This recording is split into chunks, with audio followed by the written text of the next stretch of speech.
You're both music people, yes? What would you call the mixtape for the making of this film for you? Fist Bump 3. Okay.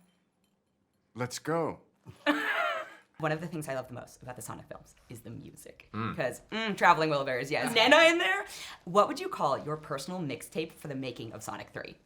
I mean, it's funny because that Traveling Wilbury song you mentioned, I mean, that was, when you look at the movie as a whole and like needle drop sort of, music sort of cues, I mean, that we knew that montage, that sequence of Shadow and Maria was so important, and we had to be so efficient in the storytelling because we had to show the audience just how important this relationship was to Shadow and do a lot of storytelling in a very little amount of time. And of course, music, that's where music can just really be invaluable in a scene. So that song, though, I mean, it just, the minute we sort of paired it with the storyboards, it was just like, this is it. And it just gave everyone, I think, just goosebumps. And it stood the test of really a 2-year process, because of course, sometimes what you start with is not what you finish with, because new ideas come along, or you oftentimes you might just be like, oh my gosh, I've been hearing this song every day for 2 years, I can't hear this anymore, let's find something different. You change it at the very end.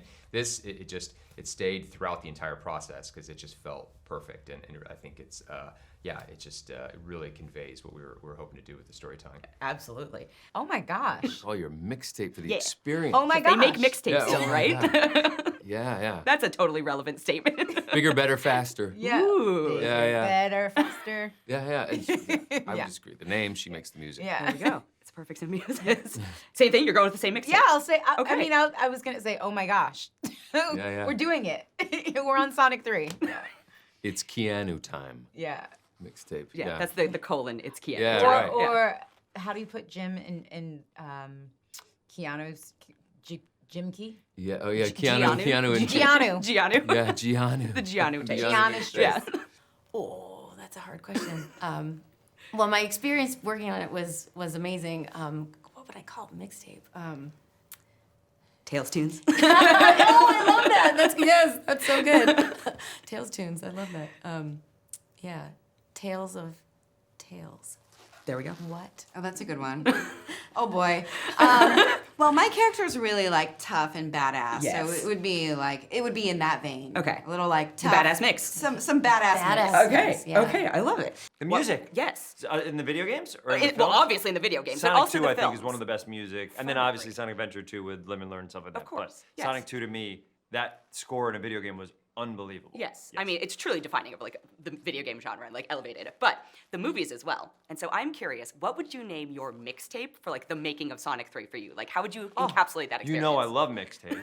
When I perform, when I do comedy, I put together a playlist that when the audience comes in and they're waiting for us to come on stage, like I have a specific playlist of hip hop and R&B songs that you listen to before we come on set the stage. Exactly. Yes. Okay, what would I call the mixtape of the songs in Sonic 3? For like your experience of making it, like Oh my goodness. Ultimate Jams, Keanu style or something. By the way, that's pretty remarkable. It'd probably be called Blue Pill. Come on, that's a Neo perfect. That's reference. so perfect. That it is- could be a Sonic reference. You know what? This is the last interview. We're done. I know. We have nothing else to do. It's perfect. That's great. We On can the wrap. spot. Yeah. It's perfect because my next question is about long-form improv. Great. What is the Venn You're diagram? the first person to ask. This is great. I came prepared. I told you. You're crushing it. What is the Venn diagram for you of like performing as Sonic and long-form improv? What do those rings look like? Well done. When does the two Venn diagrams become one? Yes. There's many times when it happens. Okay. One is as I get pages sometimes. You have the script. Sometimes I get a page that says TBW, and that means to be written. Oh. And that means I do it on the spot, whatever it is. Like there's a section that are like, oh, Ben will take care of it. One of those sections. And it'll be me, Jeff Fowler, Tyson Hess, and Al Levine, and we'll all kind of like figure it out. And I'll do 1,000, and we'll figure it out. And then anytime I do any line, I'm giving, because Jeff Fowler is collaborative and lovely, I'm given the opportunity to do it as I always do it as is, and then I do whatever I want. And then Jeff, as the director, picks whatever he thinks would make the movie better.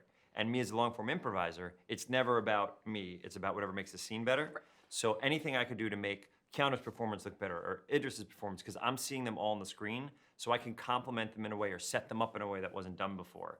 So it's all over the movie. Long-form improv is absolutely in my performance, and I think that's why the comedy feels a little bit more realistic and like it's being done in the moment, because oftentimes it is.